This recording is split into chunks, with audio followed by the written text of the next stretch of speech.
everyone. So, I think we can begin as Marta says.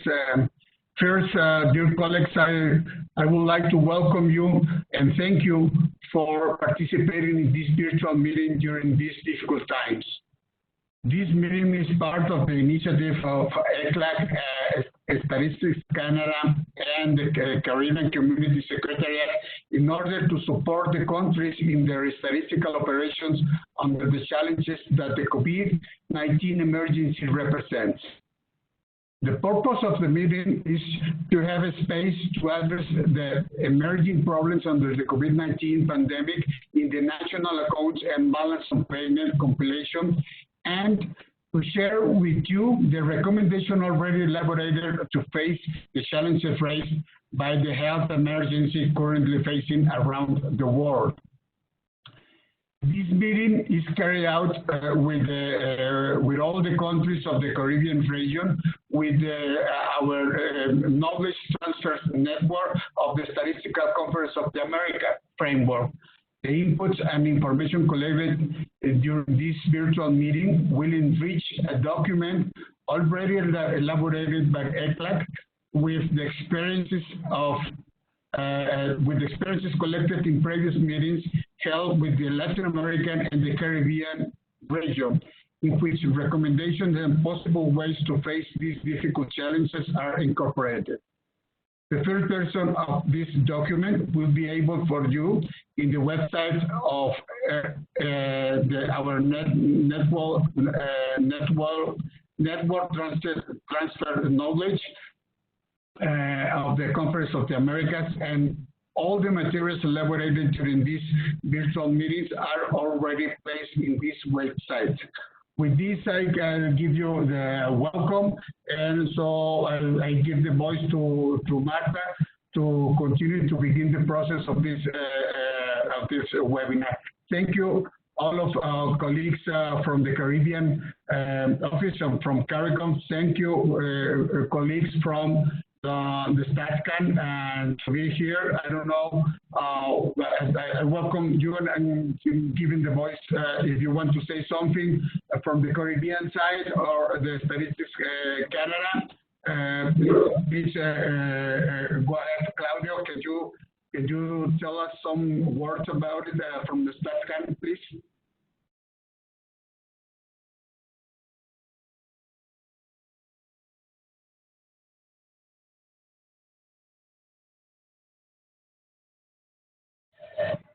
Hello, Claudio. Yes, Roland, it's just that all the participants have their microphone closed, so I am asking to the organizer that open the micro in order to listen to all the participants. So, perfect. Luis, can you hear us?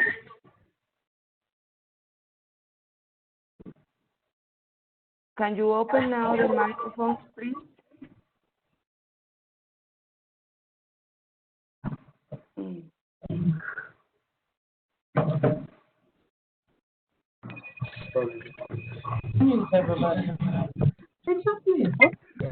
Rolando,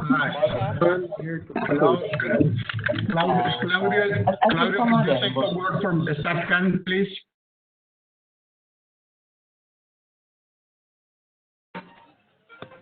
Claudio, now we can listen to you, Claudio. Hey.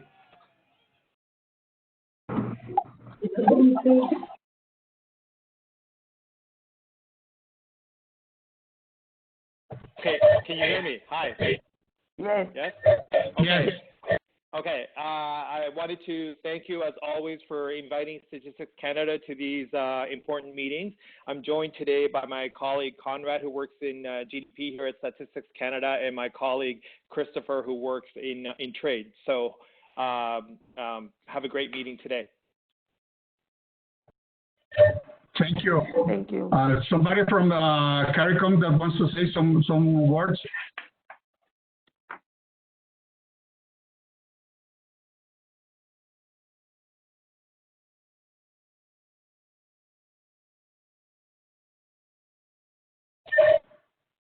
Okay, if done, so let's begin this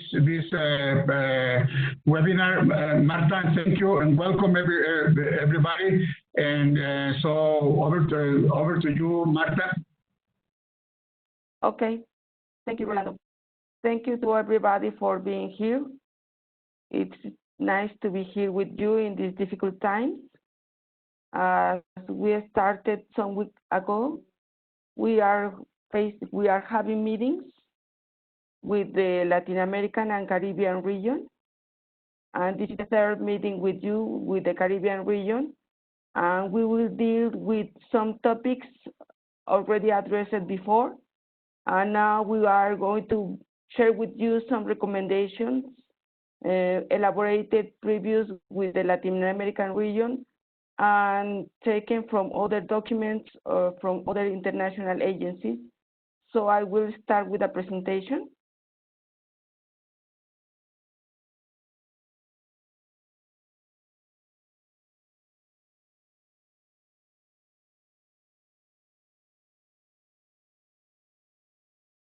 So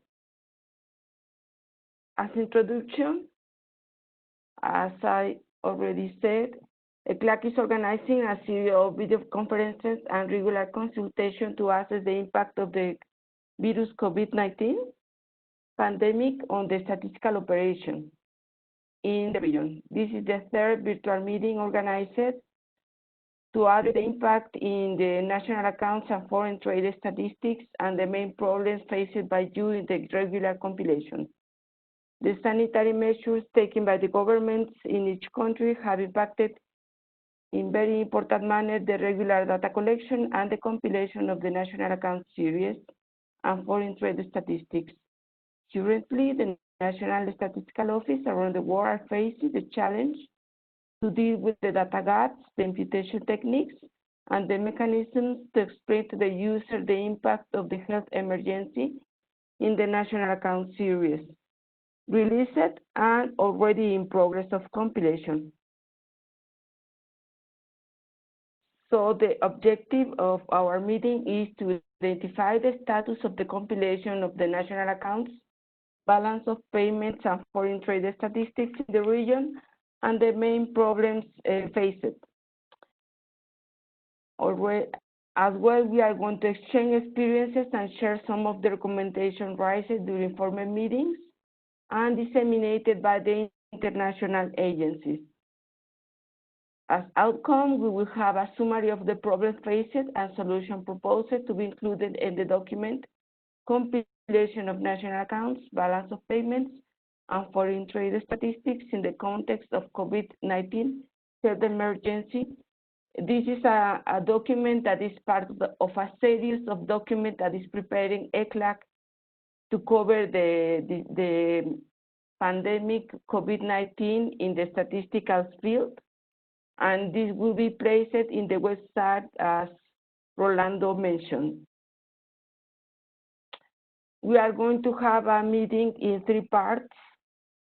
We are proposing to deal with national accounts, make conclusion from previous meetings, a summary of recommendations from the Latin America region, what is saying by the international agencies, methodological notes in the context of the COVID-19 crisis, and specific recommendations. So maybe 3 weeks ago, we have a meeting with you. During this meeting, we collect these conclusions for national accounts statistics. 3 weeks ago, the country did not face problems in the data collection, and most of them are using administrative data. However, for the next quarter, April, June, the quarter that is running, it might be some problems to collect the data, to face them, and the countries are look for imputation method to obtain the information or to obtain the information later. Regarding foreign trade, even when the borders are closed in most of the countries, the customs are working normally and the data is being transferred to the National Accounts offices without any difficulty or delay. Regarding balance of payment, we need to say that during the previous mission, we don't have colleagues from the balance of payments, because they are belonging to the central banks. So if we want to deal some topic about balance of payment, we can share with the group all our doubts now. So in the document we are referring, I need to ask, can you see the presentation? I will stop now. May you tell me if you can see the presentation now? Sí, sí, lo estamos viendo. Yes. Okay, thank you. So in the document that we are referring, we have three parts. It's divided in three parts: data sources, compilation methods, and dissemination process. So I made a summary of the main recommendation most related to the Caribbean region. I will present the data sources, and I will stop to exchange your point of view in this regard.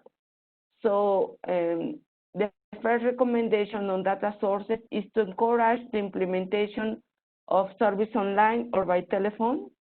The second one is evaluate carefully the non-response by the companies to identify the cause originating it, establishing whether it is a non-response due to a failure to comply with the deadlines or a temporary or definitive closure. This is because in some countries of Latin America, we could see that nowadays some offices could include in the templates, in the questionnaires, sending to the informants which is the reason for not providing information. In some cases, they are not operating normally. In some cases, they are closed because of the lockdowns imposed by the government. And in others, they don't have response, and we need to verify which is the reason of the non-response in order to know what can we do in terms of the imputation methods. Assess in each case whether it is relevant to apply the imputation or substitution of the observation unit. The location of the company should be included in the assessment, as the closure must have been complete in some of the most affected cities or areas in the country of the region.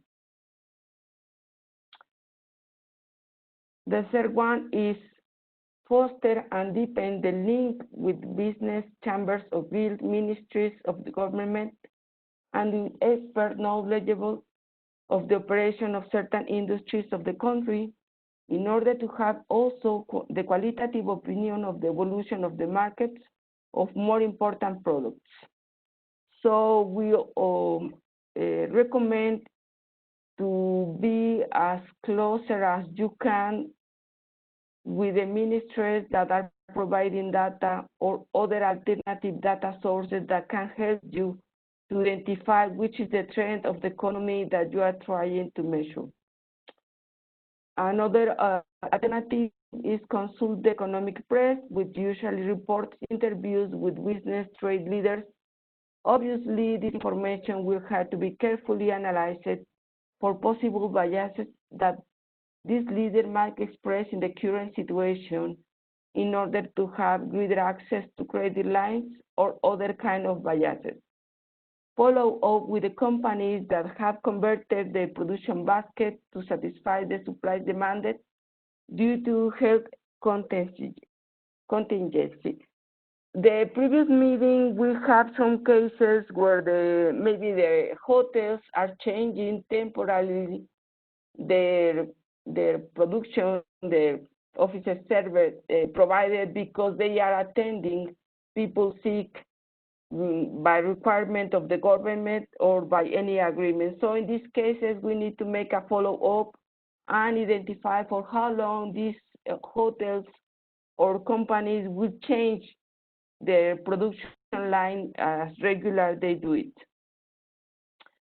And the last one is to compile a table to determine the percentage of imputation made in relation to the GDP, considering the data sources used for value, price, and volume indicators, at the most granular possible level of products or industries. This table will also make it possible to know the problems raised by the data sources and their weight, codifying the imputation made to identify those introduced under the contingency, as well as incorporated changes in the basket of production originated in response to the economic situation. We are proposing as a template of control to elaborate a table as this example. We have the value, the volume, the prices, the class of activity or product, and we divide the indicator, the weight regarding the GDP, and the observation. Any kind of observation you can include here can be used for the dissemination process and for the imputation methods. For the volume is the same. What decision are you making? Upward or downward the indicator, and in the case of the prices. Based on this, we are trying to anticipate this situation, evaluate class by class or activity or product by product, participation of missing data sources that will have lower quality, and sources that will not represent suitably the situation. Assess whether it is necessary to introduce new sources because the current ones do not represent anymore the phenomenon well, and undertake the necessary research. Concentrate on the most common cases or the most important products in your country. So this is the part for data sources. This is the recommendation that we gather from the Latin American experiences, from the exchanges we had before, and from the other international agency proposals that already are writing on this. So I will leave the voice and will open the microphone to listen to you if you want to exchange something. Thank you. So anybody want to share something with the group about that? What are the practices if you have now, or what are the problems you are facing in this part of the process? Or maybe what did you do for solving the first quarter compilation? Claudia, do you want to share something?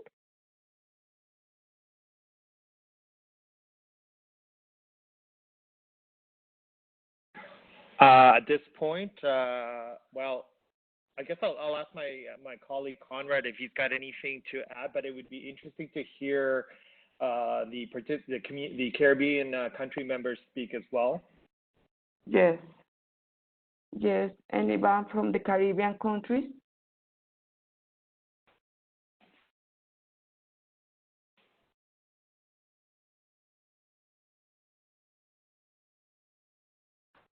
I can see maybe Cayman Islands, maybe Grenada. Which country is participating? If you want to share something with the group, it would be important to listen to you.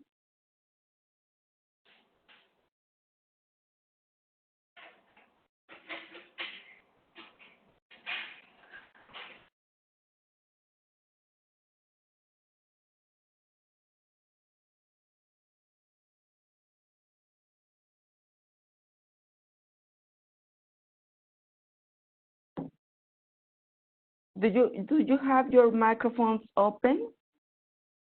Is anybody from the Caribbean region that want to share something? For us, it's very important to identify the problems you are facing.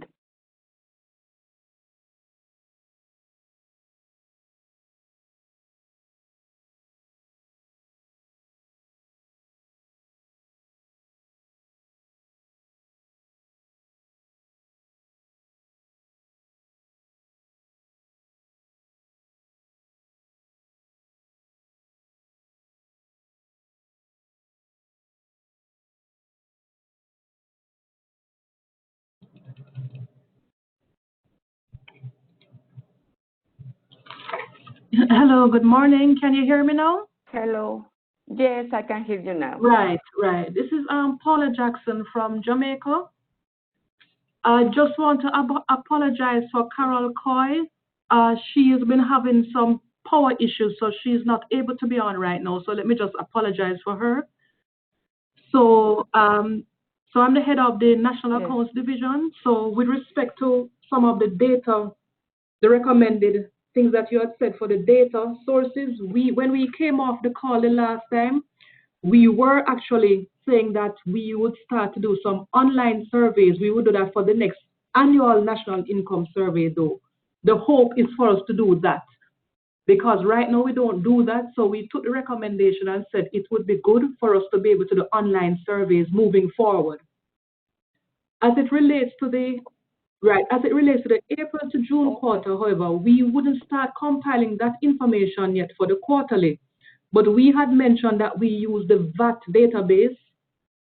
So when we are doing that for our first quarter estimates, we'll be able to determine, you know, establishments that maybe would have been closed and so on, and especially with the hotels, which persons, you know, been looking at when hotels were closed from maybe in March. So we'll be able to pick up that information and assess when we're doing the first quarter estimates, which we will start compiling shortly.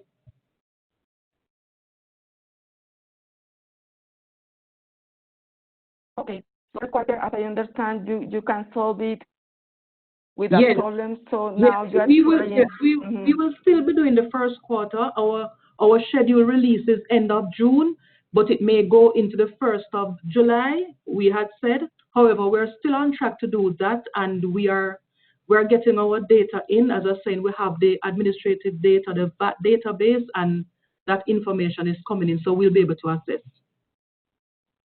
Okay, Paula, in the case of your country, sorry, may you tell me which your country? Sorry, I don't remember. Jamaica. Paula? Okay, Jamaica. In Jamaica, you used to use administrative data for your regular compilation already? Yes, we do. Okay. So and you can move it. The value-added tax database, yes. Okay. And regarding the levels of the activity, Paula, have you ever seen by now any change? Well, as I said, we are going to be starting to, we're now starting to compile, collecting data and starting to compile. Right, so we won't be able to speak as yet, but we have started the process of collecting that data. Okay, thank you very much, Paula. Anybody else that want to share? Thank you.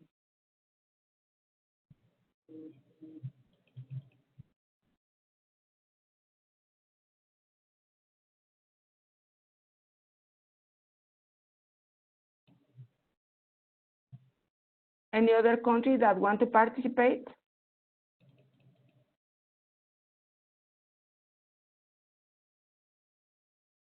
Paula, in the case of your country, I will back to Jamaica.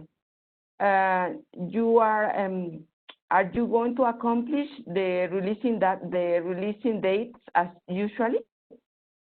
Are you speaking to the first quarter estimates? Because our first quarter estimates are due end of June. So end of June, okay. Right, as I was saying that we're working towards that, and if we don't come out for end of June, we're just looking at the first week in July. But we will be able to come out with the first quarter estimates, yes. Okay. Thank you. Okay. Thank you, Paula.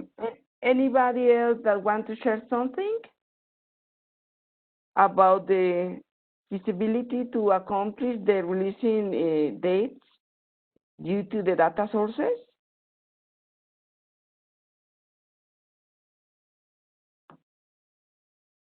I wonder if all the participants can use the microphone.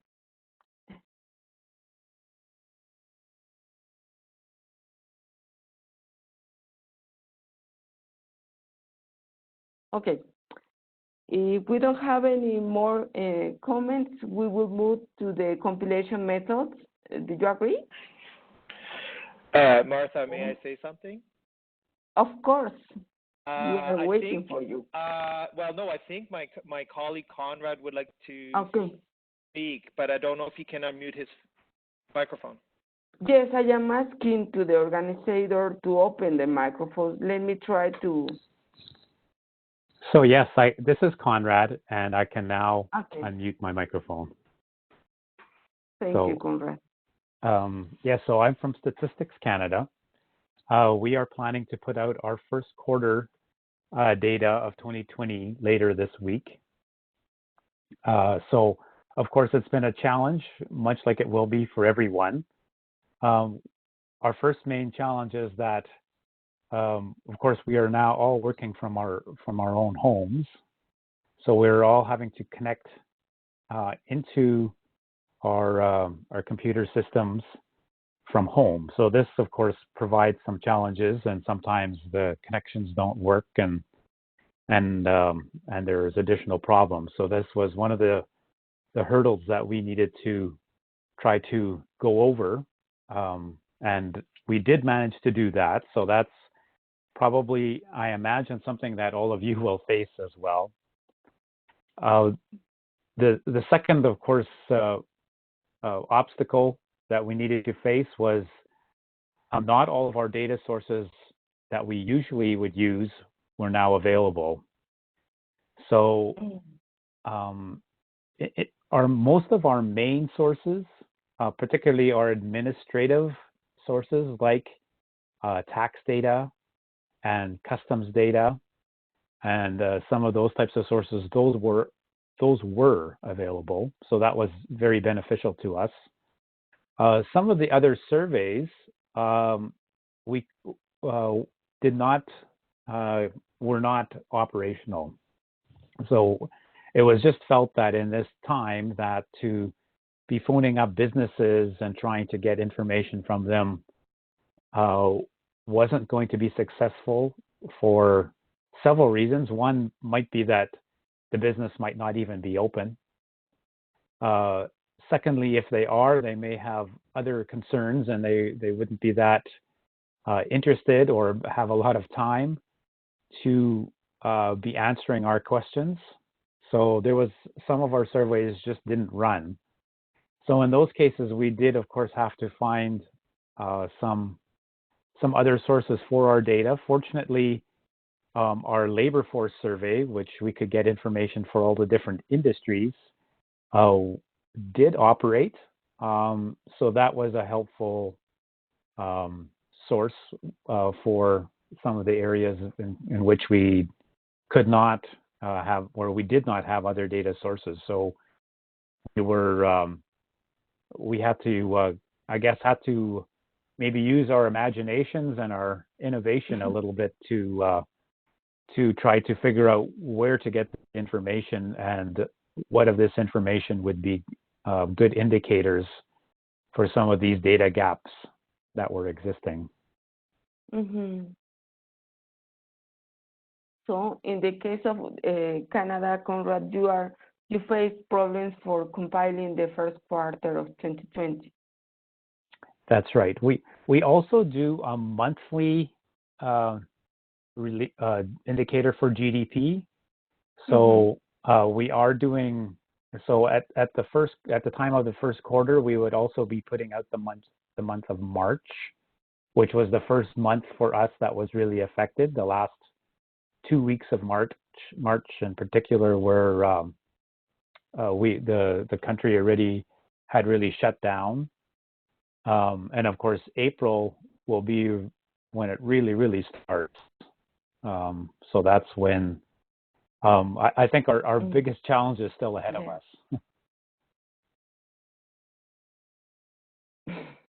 And now you are continuing the lockdown, or you are starting the activities now in your country?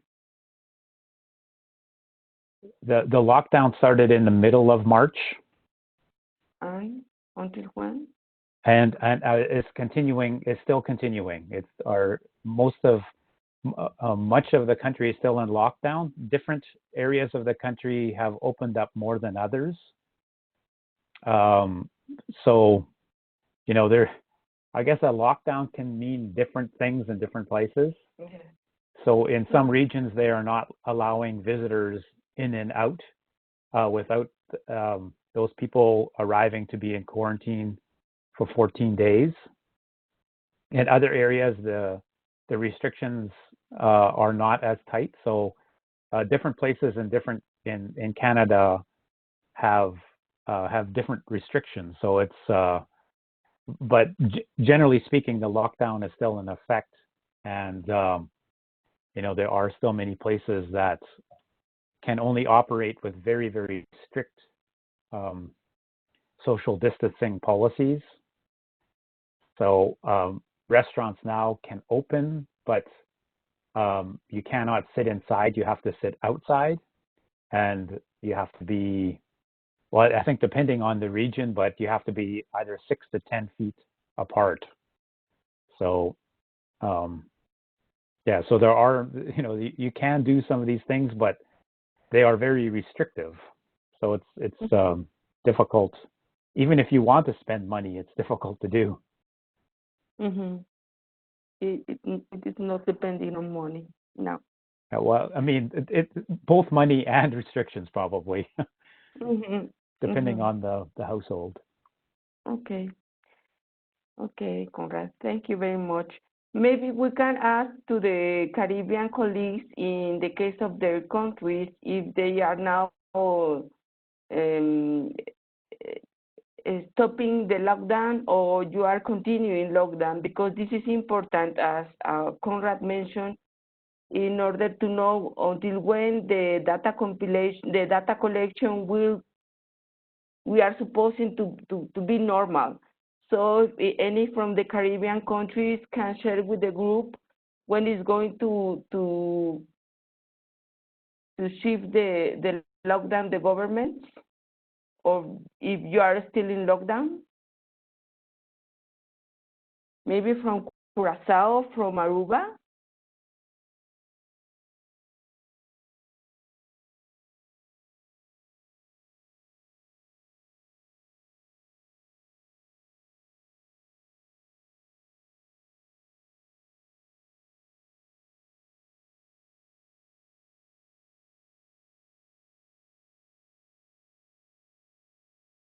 Good morning. This is Dr. Edward from Antigua and Barbuda. Hi, Stachel. Thank you. If I could just respond briefly in terms of lockdowns in Antigua and Barbuda. We would have from March 31st, that was when we started in terms of lockdown. There was a curfew in terms of from 7 to 12 for essential businesses to operate, such as supermarkets and other identified essential services, outside of course, police and national security and those type of services. As the weeks progressed during the weeks of April and also in May, there was loosening of the lockdown. So towards the end of April, we would have seen that the curfew hours were reduced, and then currently, as what we are, that businesses have reopened, both normal business activity, excepting for bars and also for entertainment, but all other businesses have opened. The lockdown is from 9 p.m. to 9 a.m. for non-essential services. So, for instance, for the month of April, in terms of surveys and collection of data, we were challenged in terms of collecting administrative data, as some of the administrative data sources were closed, but we did have access to customs data, and we did have access to tax revenue data also. The challenge, well, Antigua and Barbuda does not compile monthly or quarterly GDP. We do annual, so we had challenges in terms of the businesses that were operating during the months of April when we would have collected data. So most of those businesses weren't operating in the month of April. In terms of surveys and transitioning to our household surveys to telephone surveys, we are considering in terms of moving to telephone and web-based surveys, but we would need to build capacity in those areas. We've never done telephone surveys, and that's something that would be new to us. So we are challenged in terms of transitioning to that methodology, given the time frame. But that is something that we want to do going forward, if the current situation extends in regards to the impact of the ability to conduct the household surveys. Okay. Okay. Thank you, Stachel. Thank you. Okay. Anybody else that want to share something? Yes, can I? Carol Coy from Jamaica. Carol. Sorry, I'm late. Okay. Yes, Carol. Well, Jamaica didn't have a complete lockdown. There were some industries that were closed, restaurants, bars, and the airports were shut down. But people were still working, whether from home or going in. What is happening at the end of May, the work from home regulations have eased. So there will be some picking up in economic activity. There are still issues with the hotel industry, because I don't think we really have the hotel industry, I think, is sort of out of our hands. Even if you open the economy, it depends on what happens outside. But come the 1st of June, I think there'll be some opening up where the work from home regulations have been eased, so people will start going back to work. There are some exceptions, persons who have severe illnesses, but that is what is happening now in Jamaica. Thank you, Carol. Very interesting. So you are going to, and you are going to start to work in the statistical office now, starting June?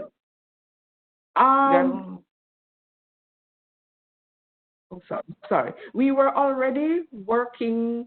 It was limited, so people were still going to work.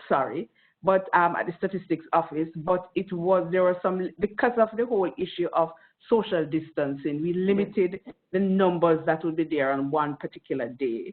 So the office was never ever closed. But you will have more persons going back as of June 1. Okay. Okay, thank you very much, Carol. So anybody else, or we move to the compilation methods? Hello, good morning. Yes, hello.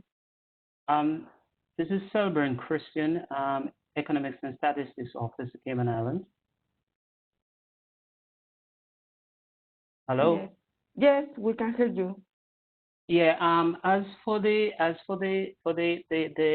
Cayman Islands, we went into lockdown around the 25th of March thereabouts.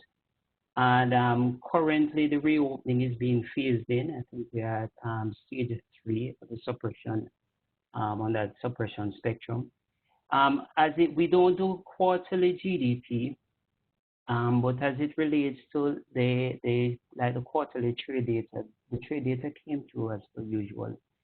For the GDP, in terms of the survey, our survey was delayed for 2 months. It was scheduled to go to March 30th. And now it was rescheduled, started on Monday. So what we had to do what we're trying to do is those packages that we would have hand delivered to businesses, we're trying to email to businesses. And with the post office, we were able to send the packages that we normally send through the mail. We send those through the mail. And the ones that were scheduled originally for hand delivery, we're trying to email out to businesses as businesses reopen. As it relates to the administrative data, as I said, the trade data we would have received as per usual. The other administrative data that we normally receive, like from our central bank, our monetary authority, basically, those have been delayed, and some of those are still pending, as they have been affected with the closure and the lack of resources in terms of human resources and availability. So we are just waiting on those data to come through to us, but we are yet to see what comes in from the surveys, as doing the mass email is a new option for us. So we'll have to see how that pans out going forward. Thanks.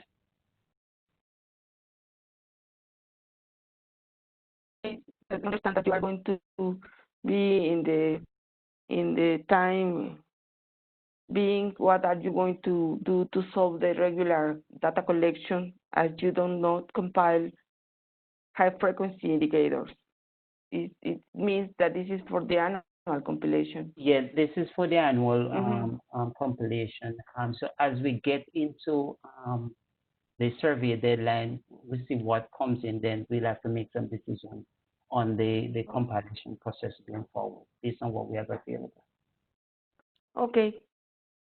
Okay, thank you very much, Selborn. So, anybody else? Or we move to the compilation? Okay. So, regarding the compilation methods, we collect some important recommendations collected, as I mentioned before. It is important, the first one is, it is important to identify the fiscal policies implemented by the government to detect the economic transactions involved and record them according to the 2008 SNA and in the balance of payments where applicable. Example of policies include the reallocation of budget lines, the provision of subsidies to producer companies and households, and the relaxation of fiscal obligations. Sometimes the government is giving more time to pay the taxes, so it is important to make a follow-up. More information is provided in the document placed here. I will take it after. The second one is record government subsidies to producer enterprises as other subsidies on production. Record zero production for those market companies which the contingency has implied temporary closure without the possibility of implementing channels, alternative sales, and production channels. Is the case where the economy is closed, no production is being processed or made, and then they need to continue paying remunerations and maybe inputs that are lost in the production process not continue. If these companies continue to accrue expenses, be they inputs or remunerations, they are recorded as transaction and the losses are accounted for in the gross operating surplus. So the production will be zero. The components of remuneration inputs in the case where it can be will be the amounts accrued, and the gross operating surplus will receive all the losses that the company will face to compensate the zero production. Another one is to impute other subsidies in the measurement of production value added, collective and individual government services at current prices whose supply was severely restricted. So this is the case of the production of non-market production. Those services that are not essential now, since now the attention is paid to the health services and changes in the way that education is being received and provided. So this imputation means continuing to use the formula of sum of costs recommended by the 2008 SNA, but incorporating such imputation with the proper treatment of a production subsidy with a negative sign.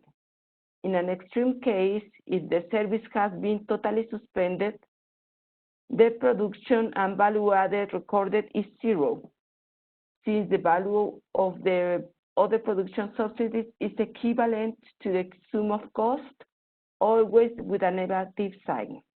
The existence of subsidies paid and collected with the government sector is contemplated in situations where subsidies apply to all producers according to the Manual on Government Finance Statistics.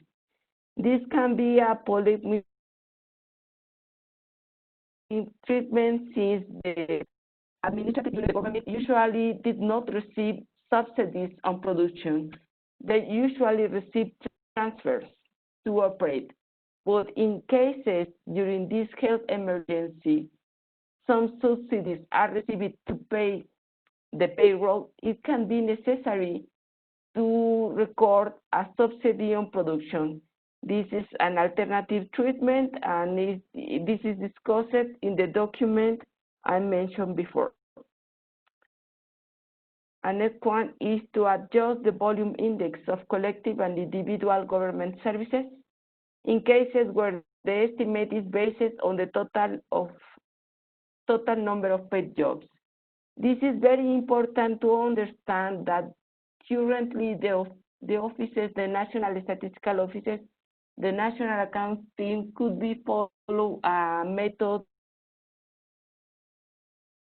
that is based in jobs, not in hours work. So in case we need to pay attention in what is the treatment that we need to do in order to reflect the changes in the activities. The adjustment made upward, for example, in health services, or downward in those services affected by full or partial quarantine closures.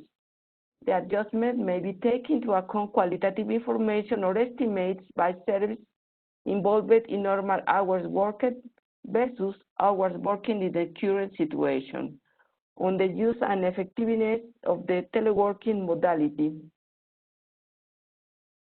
on online teaching and or quality adjustments. Such adjustments are encouraged. Otherwise, the underlying assumption means that the measure to strengthen pandemic-affected services, in the case of health services, or restriction measures, other services, have no impact on measuring the volume of production and value added of services provided by the government. In this case, it's very important to pay attention.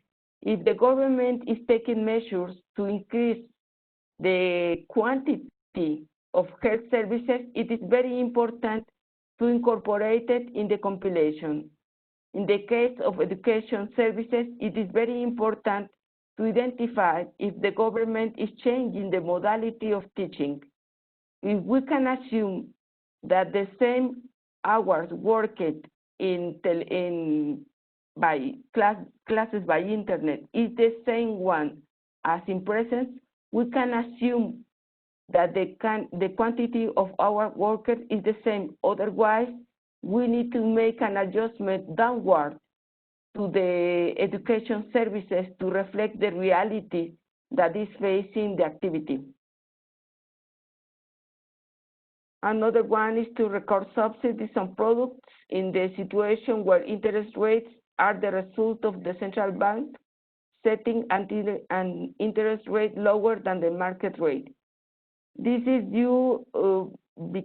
because in some countries the government or even the central bank is taking measures to decrease the interest rate to the borrowers in order to make it easier to deal with the accrued amounts if they are not receiving incomes. So in these cases, it's very important to understand the transactions that are behind the interest rate. If this lower interest rate can be treated as a subsidy, So this is the case of a subsidy of product. Otherwise, we have an alternative treatment not incorporated directly in the 2008 SNA, but can be an alternative option when we can treat this kind of subsidy as other subsidy of production or other taxes on production with negative side. This was discussed previous to the approval of 2008 SNA, and this is an alternative because it is depending on how is the transaction in each country. So we can discuss later if you have this kind of transaction. We can study each case and propose a particular treatment depending on which and how is the transaction, which is the type of transaction you are facing. Another one is to incorporate, in the event that it is not done to date, the analysis of information from debit card or credit card databases. We understand that in the Caribbean region, we are you have a database from the plan of the company of the region. So maybe you are following this recommendation to incorporate this information in your compilation, virtual purchases, among others, that could be used as proxy variable for those operations in the formal economy. Another one is to assess the possibility of using information from monetary and financial statistics to validate transactions in the real economy, such as the consumer credit or mortgage loans. Adopt a criteria of flexibility in the method used is very important to understand that the current situation is very complicated, as we mentioned before, to get all the information and to, in this circumstance, to follow the regular compilation method. If we are recognizing that we have low information, less information than in the normal situation, we need to assess which kind of compilation method we can introduce to solve this situation temporarily. We know that this is we hope, all of us hope, that this is a very extreme situation that we are facing. So we need to identify in which moment we are going to decide change the compilation method or be flexible, and in which moment we can start the normal compilation.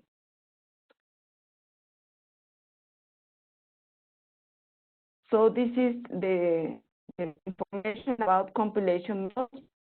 I will now. I will give the voice to all participants who want to share with the group their experiences, faces in solving the compilation methods to do the data sources with low information or another challenges faced now. So if anybody wants to speak and share something with the group, I will welcome you.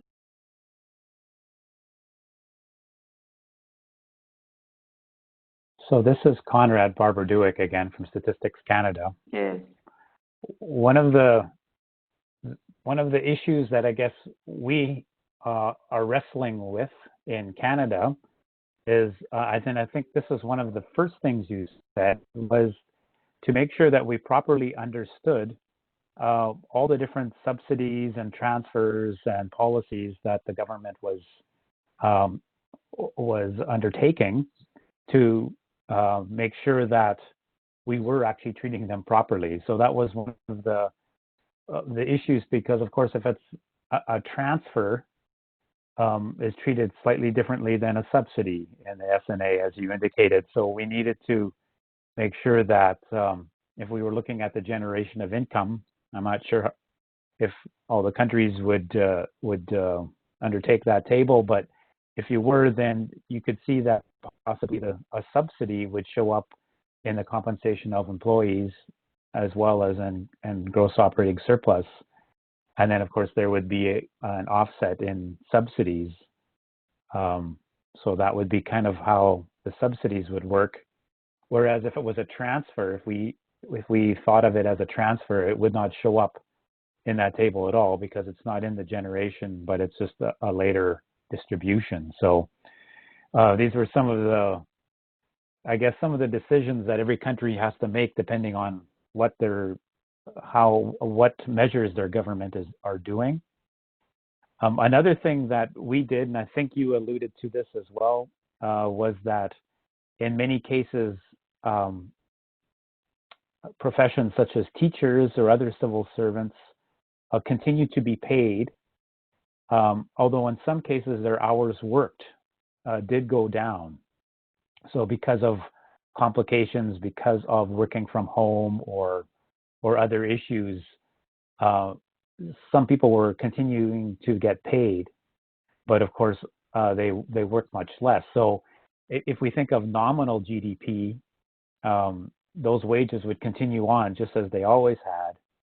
But in the case of a constant dollar or a real measure of GDP, we actually would want to reduce the amount of, I guess, production that occurred based on these lower hours worked. So we actually are expecting to see a bit of a price impact where the nominal continues. In some cases, the nominal could continue at a similar level as before, but the constant dollar or the real dollar measure would actually be slightly reduced. And of course, we would see a larger price impact as a result of that.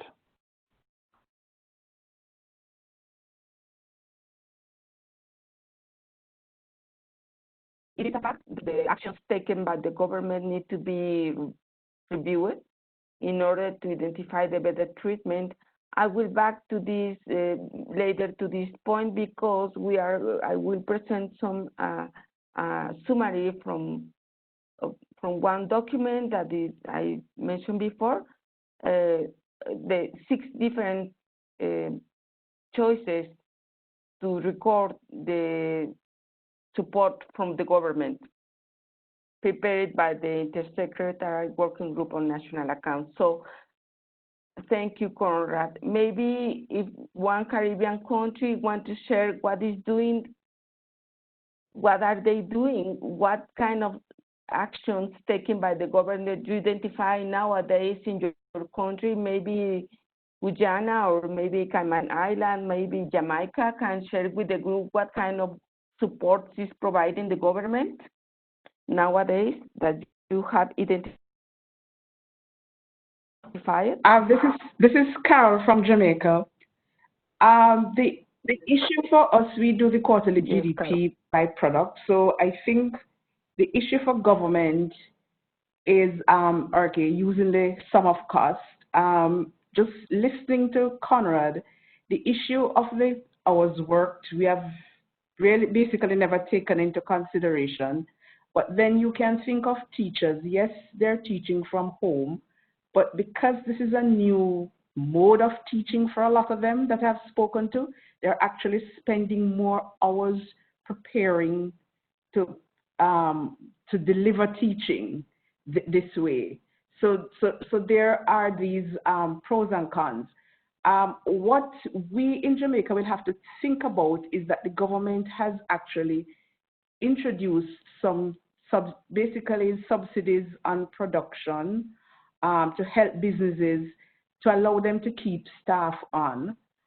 And I think it's that area that we will have, it will not impact our first quarter GDP, I think, but in the second quarter, which is the June quarterly, we will have to have some discussion around what ends up being the sum of costs for government for that quarter.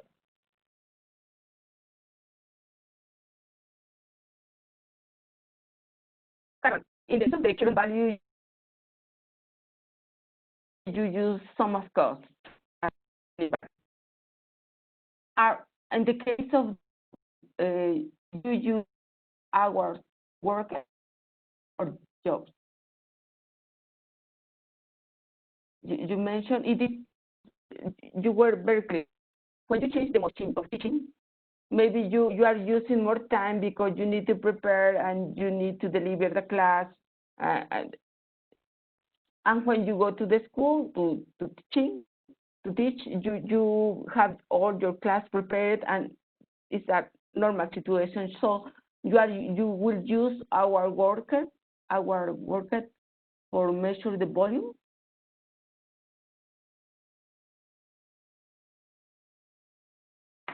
Carol?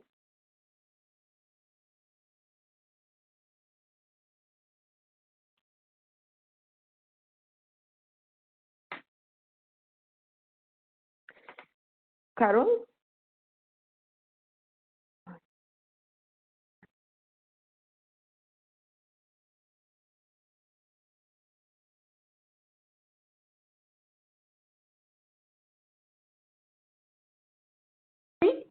Oh, did you hear me?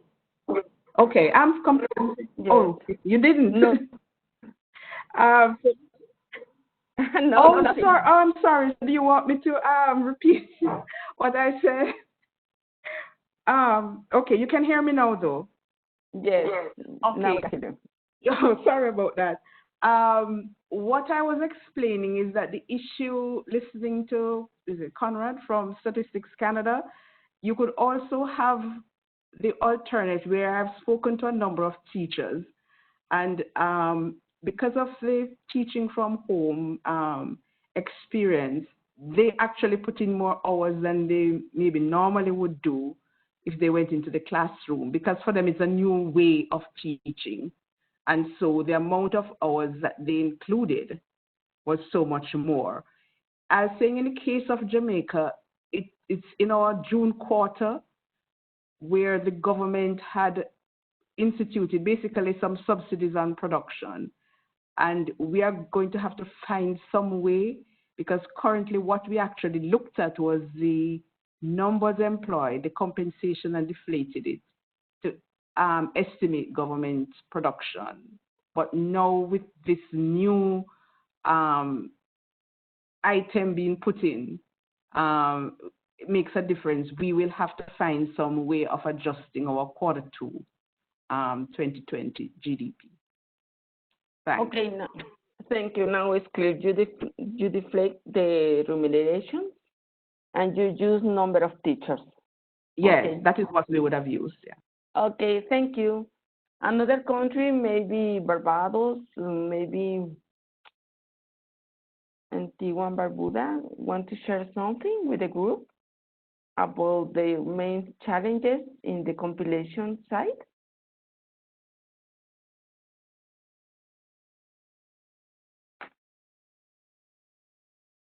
Okay. If not, I will move to the next part of the presentation. That is the dissemination process. So this is a summary of recommendations, as is the same case of the previous topics. So the first recommendation is to be exhaustive in all possible instances of imputation and alternative analysis before taking the decision to postpone the dissemination of a statistical product. In the case of the countries that compile high-frequency indicators that they used to follow a calendar, it is important to try to respect the dates already provided, defined, and otherwise it is important to inform to the users if you are considering to move or to reschedule the dissemination date. Inform to users in detail through explanatory notes about the restriction of the availability of basic statistics, as well as the imputation methods used by industry and economic transaction involved. Consider grouping and disclosing in less detail the items that are usually distributed if they are not considered to meet an indispensable minimum of quality. If you know that some indicator can be weak, maybe you can choose for an alternative dissemination approach to cover the weaknesses of the indicator and inform to the users that maybe later you are going to compile a better indicator. Inform to users about major adjustments made to the office's working methods. As Conrad say and Carol mentioned, if you're working at home, it is important because a challenge. And even if we don't want, this is affecting the quality of the results. Maybe we are not being as efficient as we used to do in cases where we are working in our personal computer, or maybe you are working without all the documents that you used to have in the network of the offices. All these circumstances are affecting or may affect the quality of the indicators you are compiling. And it is important to inform the users. And the last one is the communication prior to data release and post-crisis actions and communication. If the release calendar will be maintained or how it will change, and it is important after the crisis, it would be appropriate to assess the actual impact of it on data quality and draw some lessons learned. While the expectation is that the crisis-related quality issues will be fully resolved with a reasonable delay, the chance that some of them may persist is not excluded. Since all of us don't know when it's going to stop this health emergency, maybe it depends on each country, but you say somebody of you said before, it is not depending of the inside the country, it's dependent outside the country. So in this case, we need to make a follow-up, a big clear with the user in which we are going to start the normal progress of the activities. And at this point, we need to come back to the indicators already provided or compiled and to review the decisions made based on maybe some information more that we can have. So this is for the dissemination process. Maybe I will stop here, and I would like to hear you about what are the decisions you are making in the dissemination process. Maybe the countries that already are compiling the quarterly GDP. If someone of you have released it, maybe it could be important to hear your experience and what would you do. What are you doing for informing to the user the decision you made in the compilation? Anybody want to share something with the group? Hello. Hello. Hello. This is Tercera from Belize.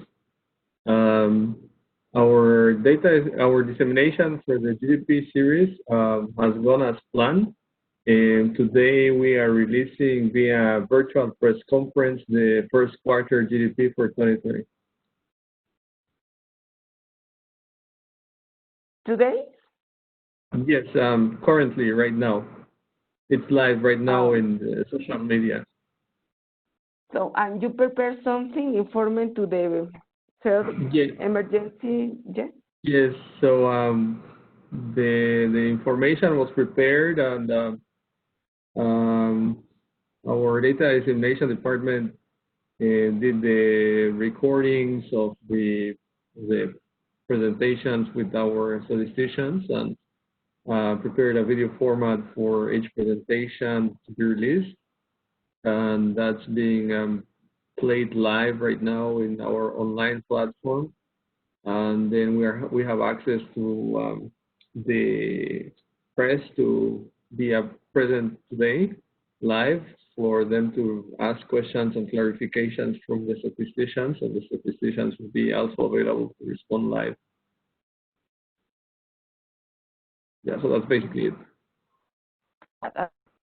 As I understand, Jeff, all the video conferencing the doubts from the users, data users. Yes, exactly. So all the statisticians that do the compilation are present.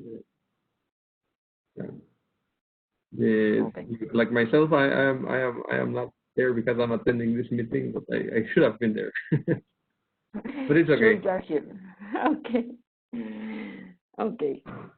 Thank you. Another experience, thank you very much, Jeff. It's very important to know your experience because this is an example.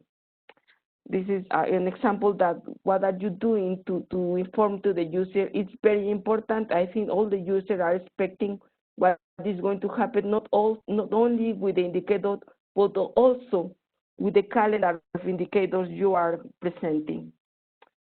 So another experience you can share? Okay, Jamaica, are you hearing me? Yes. Okay. We have also been using virtual press briefs, press conferences to release our short-term indicators. Our advanced release calendar, usually we give all users the minimum, it has to be, the minimum is a week's notice so that they are aware that we would be late if we are publishing the statistics. As for most, all the statistics, we tend to have some, if there's some change or some impact, there is a methodological note. We have a quarterly meeting after the GDP comes out, especially the GDP, with our main stakeholders. And in this meeting is where we usually discuss any methodological differences or changes. So, like the central bank, the planning institute, the ministry, so they have an idea of what we would have adjusted and made imputations on. Okay, but you already have your virtual meeting with the data users? When a statistics is due to come out, this is when we would have the virtual meeting. Okay. Okay, thank you very much, Carol. You are going to use the same strategy mentioned before. Another because we're using it for the CPI, so we'll be using it for all the others. Okay. Okay, thank you, Carol. Another experience, other country, maybe Guyana, maybe Antigua Barbados, another one?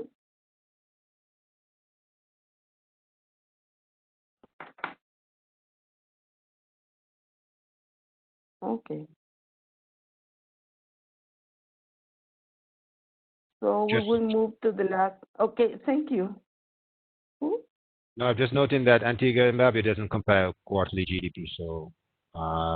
Okay. Okay. Thank you, Thatcher. So we will continue to with the last part of the presentation. Ms. Martha? Yes. Yes, tell me. Yeah, Selburn here, Cayman Islands. If I could just go back to the compilation aspect. You'd refer to a particular document. Will that document be sent to us? Yes, of course. Okay. Just thinking, Ms. Coy mentioned about in terms of the compilation of the public administration, in terms of the volume indicators. I'm assuming, and I think a lot of us in the region would be faced with the same issue, seeing that we might be using weighted wage indices to derive our volume indicators for public admin. Does that document speak to alternative methods of estimating the volume series for like public administration? Yes, Selburn, this is a very, yes, sorry. Go ahead. This is a very, yes, okay. This is a very important topic nowadays because since currently the statistical offices might follow a method based on number of teachers or number of doctors, jobs, not precisely our hours worked. Now you may have a problem or a challenge, not a problem, a challenge to identify which is the better measurement, because if you count the number of teachers or the number of doctors, it's the same, or maybe you will have more doctors, but maybe you will have more hours worked. So the alternative, it's the same case in Latin America. I need to tell you that it's the same case. So in these cases, we are suggesting to make a follow-up of the hour worked in case you have it, because it is depending on the surveys on employment you will have in your country. The number of hours worked before in a normal situation and currently, because eventually it would be the better indicator to make a follow-up of the downward and upward of the activity in health services and in education services. So it is very important that you can collect alternative data to understand the indicator. On the other hand, we know very well that if we have a decrease in the volume, since the output is measured by sum of cost, the implicit price will be affected higher than normally. But it is expected that after this situation, the price decrease, the implicit price decrease in the moment that the volume indicator will increase to the normal activity. So this is a movement in volume and price that you will face in the education, for instance. You will have a decrease in volume, or eventually it could happen. It is not a rule, but it could happen that you will have a decrease in volume and an increase in prices. And in the case of health services, you will have an increase in volume and a decrease in prices. So this will happen during this moment when we are facing this health emergency in volume and in current values. But I will share with you this document, but it is mainly to focusing on the treatment of the supports provided by the government. Yes, but in the document is elaborated by a clerk that soon will be in English. We deal with the treatment of the volume and price indicator for the non-market services. Okay. Okay, that sounds good. Another issue is the possible negative reference rate in terms of calculating phasing with what is happening globally. Is there any guidance on that? In case for the phasing is negative due to the with a lot of countries looking to push their reference rate into negative territory. Is there any guidance as it stands on that? Okay, as far as I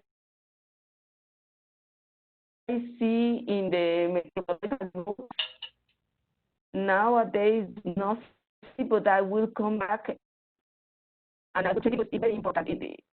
Nowadays, you will face a negative phasing because the market interest rate could be lower than the reference rate. Yes, yes, but it can be the case, as I mentioned before, when you need to introduce a subsidy on products. This is the case in some countries that the reference rate is not good enough in some cases, or the government actually is providing subsidies on products covering interest rates, so you need to introduce a subsidy on products, particularly for you need to verify if the government will cover the gap between the reference rate and the market rate in your country. This is an important issue that you need to identify in order to know which one is the better treatment, what is going to provide the government, or if it's only a circumstance of the market. Do you know something else about the why the market interest rate is lower than the reference rate, Selborn? No, what I'm foreseeing is the possibility of that happening as countries try to grapple with the contraction in the various economies. So this is kind of forward-looking. It wouldn't affect us in the Cayman Islands per se, but just to have a better idea of what the treatment can be generally, because that will be impacting some countries. Yes. Although I will look for experiences and I will send to you. Yes. Okay, I would appreciate it. Maybe this will be useful. Sorry. Definitely. All right, thanks. Thank you to you, Selborn. Another case of compilation. Yes, Federico. Yes, no, just to mention the case of the rate of reference rate.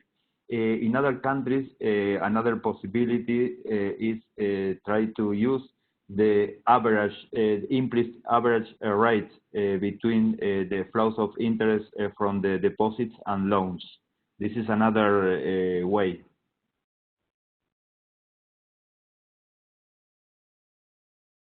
Yes, Federico. Yeah, because that's actually how we do it. That's how we do it in our compilation. So that's why I'm saying it wouldn't affect us directly, but I was just putting it out there because other countries might be impacted by it. Yes, but this situation is in general independent of the specific situation in the pandemics. Is in general. Yeah, because that's the methodology we employ. And another thing, in order to know the situation of the public sector, maybe it is important to know at least a quality situation. Maybe sector or subsector by subsector of the government, in order to know if you know information, if the hours of work are decreasing or are increasing. At least a quality information maybe is good to do some specific measure of this conjuncture. Some countries are trying to know this kind of information because they are implementing the same measure, the number of jobs or number of workers. If you don't have quantitative information, at least you can try to obtain quality information. Okay, thanks. Okay, thank you. Thank you, Federico. Another intervention, do you want to participate or we move to the next part? Okay. So, in the international statistical environment, we have a lot of activity, fortunately, because all the countries are facing problems. So in this regard, the international agencies are working on preparing methodological notes in the context of COVID-19 crisis. The list of topics for which methodological continuity notes will be developed has been circulated for discussion around the different regional agencies. The list, I need to say that the list is very large. A lot of topics is being prepared to solve the situation, but it is clear that the problems are running faster than the solutions, so we need to wait for a while. Currently, some notes are already available and others are in progress. In the following links, you may find this information. And I introduced some screenshots from the websites of the international agencies where this information is placed. So this is the case of the United Nations Statistics Department. So in this part, you can check all the experiences shared with the United Nations by the countries that are facing problems in the compilation, regular compilation or data sources. So you can check it, and it is very useful because they deal with particular cases. In the case of the IMF, they incorporate this website where you can find the information not only for the statistical issues. The main part for the IMF is the fiscal issues. So this is the list of the business continuity notes they named in this way for national and external sector statistics. They can know for government support, for dissemination guidelines, for account statistics continuity, and to ensure the continuity of production of external sector statistics. So you can find in this place, and in the case of Eurostat, that is the agency that has provided more information in this regard, you can find this list of methodological notes, and the one marked with the narrow in blue are those that are related to national accounts. So we have three notes on national accounts.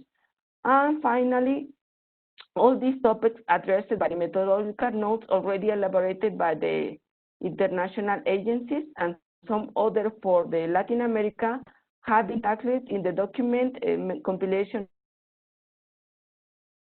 of national accounts, balance of payments, for statistics in the context of the COVID-19 that will be placed in our website soon.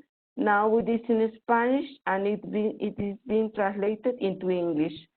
So finally, as the last part of the presentation, I will show you in specific some examples of support of governments comprehended in this document I mentioned before. We have six particular transactions that need to be identified because they have different treatment. In the case of the government, we need to pay attention here. The rule is that we need to pay attention which is the purpose of the support provided by the government. Is the government, in the first case, for instance, if the government intervention is supporting employers for maintaining their business's operation,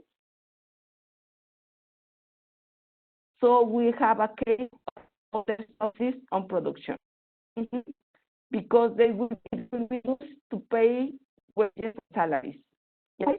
If the government intervention is to support households to maintain their income and is payable as social benefits, then the support is can be recorded as social security benefits if it is introduced by the social security system, or social assistance benefits if the government is providing directly to the household. It is not the case of subsidies on production or remuneration. The third case is the government intervention is supporting households to maintain their income and is paid outside of a social insurance scheme. So this is the case as miscellaneous period transfer, the normal transfer that is received in the household in an almost normal situation, but it is the case if this is the case in the health emergency situation we are facing.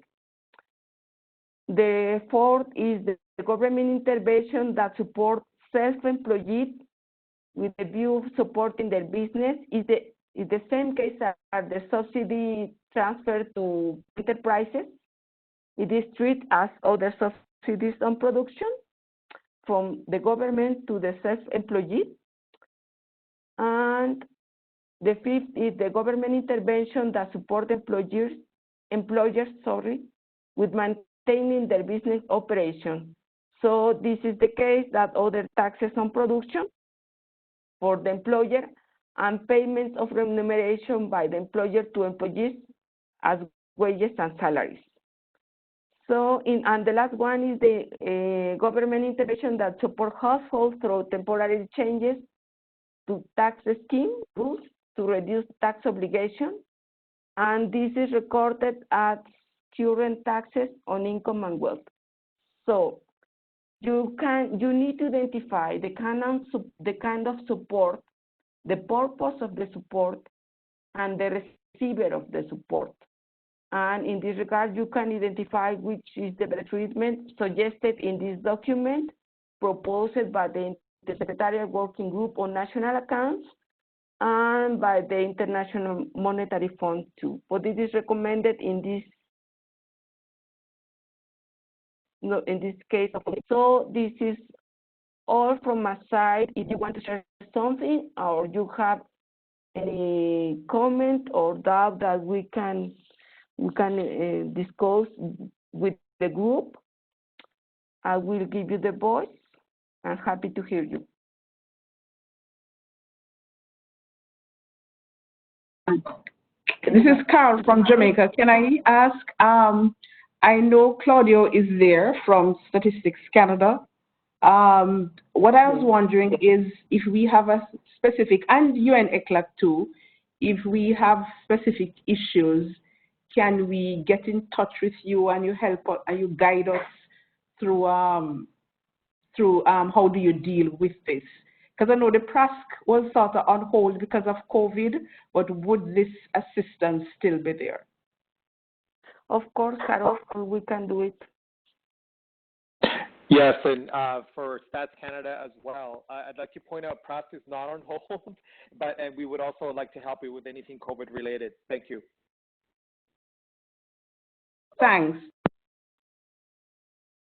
Yes, Carol, we can send you. You have our emails, but we can share with you. Actually, you can write anything anytime you want. Okay. Anybody else that want to share something with the group?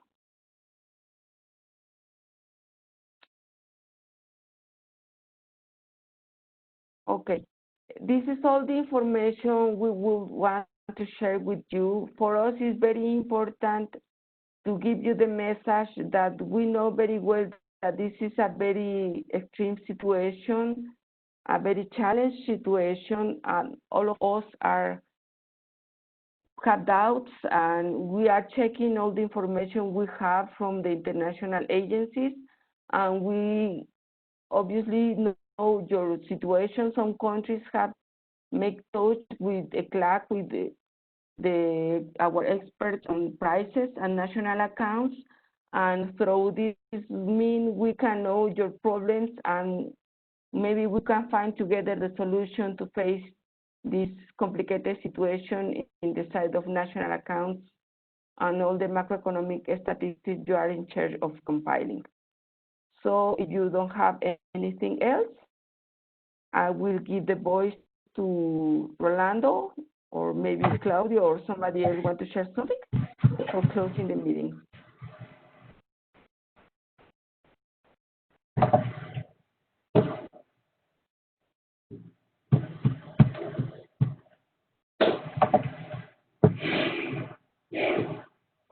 Hi, are you Yes, Claudio, go ahead.